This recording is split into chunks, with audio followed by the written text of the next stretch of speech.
Kakuyaw lang na mga kaibigan. Ayun, time check mga kaibigan, 1:25 ng madaling araw. Nandito tayo sa Santo Tomas, Batangas. Yes. Puro mga alas 4:30 nasa na tayo. Batangas Pier. Ayan na. Ayan mga kaibigan, papasok na tayo sa Tanawan, Batangas. Yes. Kaya nakikita yung medyo makunat ng ahon sa pating bayan ng Malbar. Let's go. Pahinga mo tayo. Tayo ng palakas. Time check mga kaibigan, nandito tayo sa bayan ng Malbar. Time check 2:22 ng madaling araw. Yes. Napila tayo. Kasunod na dito, Lipa. Katapos nga lang natin umahon nga pala mga kaibigan. Hindi ko na kuha na ng video yung medyo makunat ahon kanina. Time check 2:46 ng madaling araw mga kaibigan. Nandito na tayo sa bayan ng Lipa.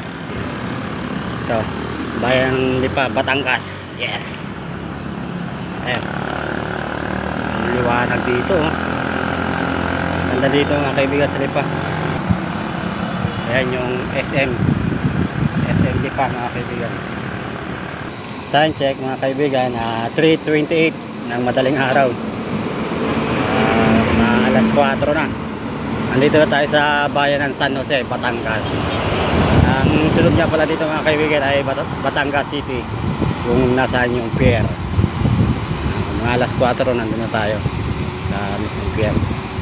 Time check mga kaibigan, 4:06. Nandito na tayo sa Welcome Batangas City. Yes, malapit na tayo.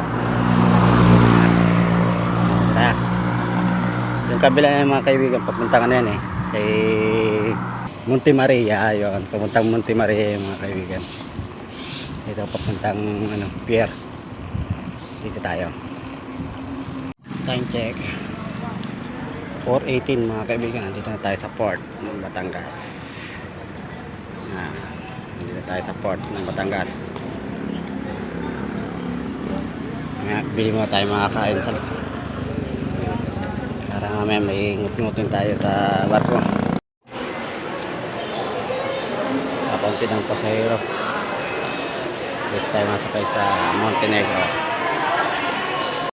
Ito mga kaibigan, sasakyan natin ay Montenegro. Ang presyo ay 528 ang regular. Plus may ticket tayo, terminal ticket. Nagkakahalaga ng 30 pesos.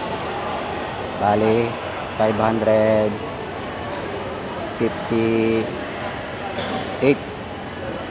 Yun po ang halaga.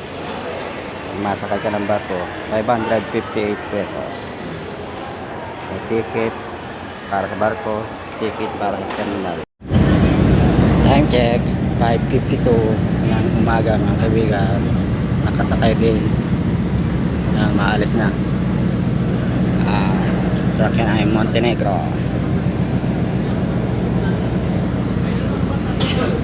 Alas na stranded tayo ng isang oras. Ng isang oras kalahati mga ganun, stranded tayo. So hindi pa nabiyahe barko.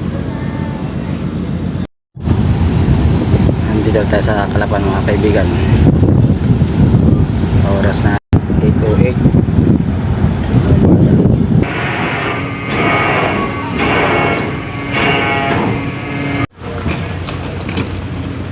Welcome to Calapan Port. Time check 8:30 ng umaga mga kaibigan. Naalis na tayo dito sa port ng Calapan. Biyahe na tayo papuntang Pola. Maghahanap tayo mga kainan muna. Wala pa tayong almusal. Ayun na, let's go.